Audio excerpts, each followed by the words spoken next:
Hello, I'm Annahita and I run Cut Glass Studio. Formed in 2011.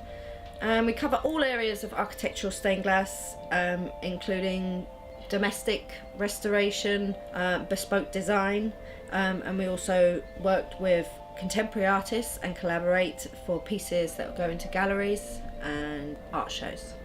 So the process of stained glass starts with a cartoon. It's a design basically for the customer to see what they're going to end up with.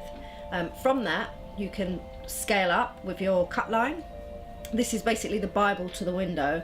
It's what you cut your glass on, it's what you build your window on, and it basically keeps track so that you can check that you're not going too off course. Once you've done this, you can then choose all the glass that you would like to use, and you use your cut line to cut all of the pieces and you lay them out accordingly.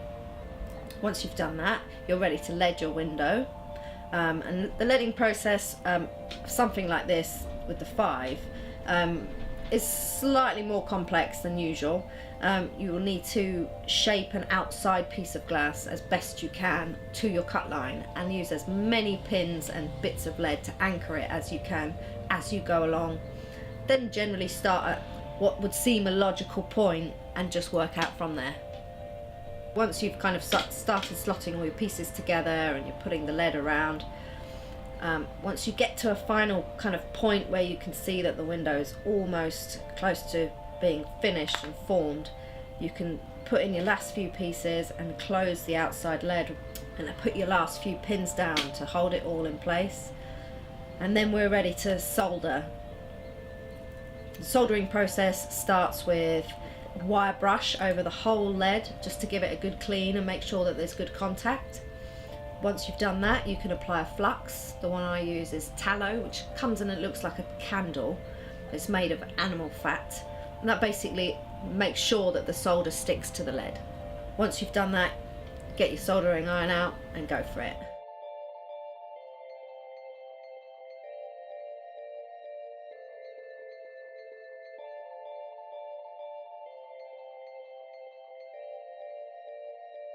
Once you've done that, your window is ready for the finishing process, which is we call cementing.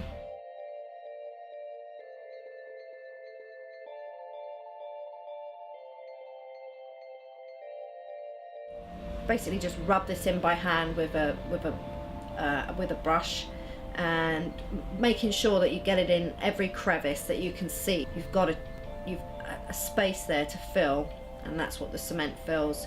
Once this is dried solid, it basically makes your window weatherproof and hard and tough.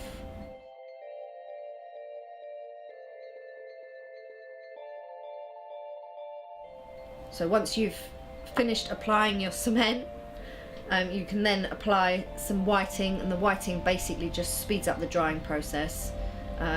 Leave that on for a few hours, and then you can go back at it with a picky pokey, and this you'll just run along all the lead lines just to cut into the putty, and then you'll use a brush and just brush as hard as you can until the window's clean.